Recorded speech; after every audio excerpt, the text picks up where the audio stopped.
So I eat well. This area of Mexico is definitely lower cost of living. Things like healthcare are not going to cost me, an arm and a leg. In the United States, it's very hard to survive. Like in New York City, you have to make like $235,000. Health is big for me. When I was living in New York, I was diagnosed with anxiety, and being able to center myself is a little bit easier here. I also want to dispel the myth. Mexico is not a third world country. It's not. But the propaganda is strong. Even just like working out, like there's a lot of gyms here, but there's also like a lot of just outdoor gyms. You can go run on the beach, or there's yoga, and it's not unaffordable to do things. If I didn't have my partner, honestly, I probably wouldn't be able to afford to live in LA by myself. And here I can afford.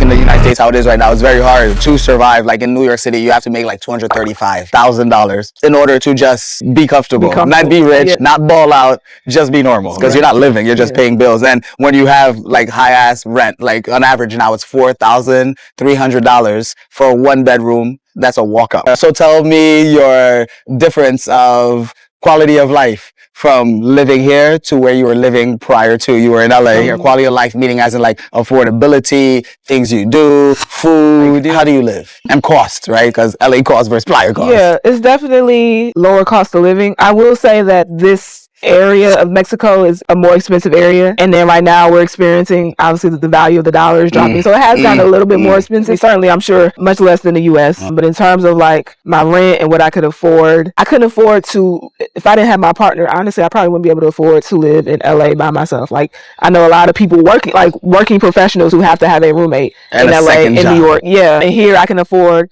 a 2-3 bedroom condo by myself. So that's been cool. Even things like healthcare, like I don't need to have health insurance to be able to go to the dentist, go to the doctor, and it's not going to, cost me, an arm and a leg or whatever. I'm not going to go into debt to go see a doctor. But then I just think just like mentally, spiritually being in a, like you said, we're in a space where we live, where people come to vacation. I don't want to act like every day is perfect and sunshine and rainbows. That's not realistic. And again, I'm still working. So it's even still, you still have to be intentional about the work-life balance. And there are times where I could let myself be stressed out if I wanted to, or overwork myself, especially, with entrepreneurial endeavors. But I just think being able to take a step back and just reflect and be like, I'm in Mexico, I'm gonna take time to go to the beach or go to the pool or what have you. Just being able to center myself is a little bit easier here. Yeah, that is, even when it's not rainbows, it sounds rainbowish. That sounds good to me. It's just like really bringing everything into perspective. It's like, again, everything isn't perfect. There's still a lot that I'm figuring out, but I also have a lot to be grateful for, and being here is just like, it puts me back into that mode a lot easier than if I were in the US and just It's like, and how about like food and like organic or like, are you vegan? Or you like vegan, how do you eat? I try to I'm not gonna say I'm plant-based, because I eat chicken, I eat seafood, but I've cut out a lot of things, just naturally being more conscious of my health. And then it is easier if you make, again, everything is intention. You can eat poorly here, you can eat well. Obviously we have the fruterias. There's a really great market called DAC. We were there yesterday. So DAC is great, really great produce, and it's very affordable. So I eat well. Again, great place for seafood. But yes, it's just, again, I don't know what it is about. I don't know if it's just this area, but it seems just like if you come here with the intention to just be your best self, work on yourself, it seems like the universe supports that and just reminds that it's not unaffordable to do things. Even just like working out, like there's a lot of gyms here, but there's also like a lot of just outdoor gyms and areas or just you could go run on the beach, or there's yoga and different classes on the beach. And so it's like, if you have to go work out, it's like, sometimes working out is a struggle or whatever, but again, if you're incentivized, if you want to go work out on the beach, or whatever. So yeah, I think definitely being here is just like, when I moved here, it was just in a space of really focused on self and just certain things, getting grounded in self, working on my spirituality, mental health is big for me. Actually, when I was living in New York, I was diagnosed with anxiety, and kind of since then, it's just like really being intentional about my well-being. And so I think just being here has given me that. It's just like the space to constantly be grounded in my well-being.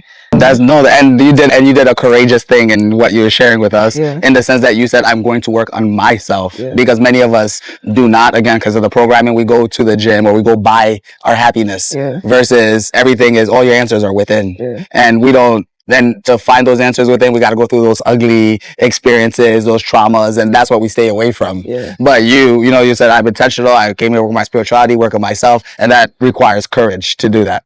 And I think, I'll be honest, Mexican culture and their work ethic is really like even, coming here, I'm seeing the Mexicans, they're on their way to the construction site, right? So it's like I could complain about having to get up early or be grumpy, and it's like they're at it, or just seeing, street performers are just like they hustle, and it's just like me with all my privilege and education, even when there's times where I might struggle or whatever, it's just like if they could get to it, I certainly could get to it, So it's just it's like just seeing how they move. And even just how they appreciate life, or and I also want to dispel the myth. Mexico is not a third world country by any means. That was gonna go next. Yeah. But anyway, go ahead again. And I hate that person. It's not. They have, just like in America, they have different class levels. You have very wealthy Mexicans. You have people who are comfortably middle class, and then you do have people, who are working class. But definitely amongst the working class, just seeing how, again, one, they get to, they get to it, they get to work,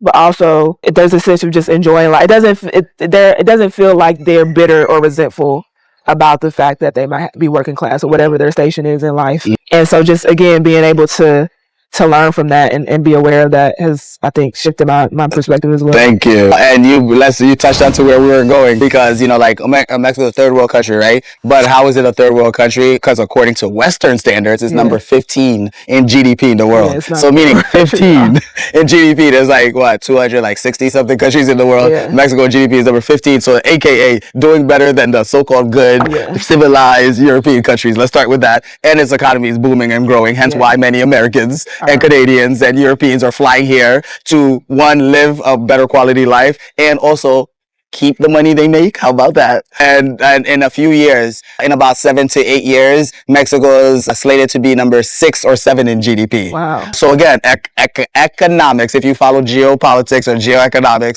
you would notice that the people with money in the United States and Canada are leaving asset classes there and putting it in asset classes here. Hence, maybe half of this city in Playa del Carmen, the investment properties are owned by foreigners.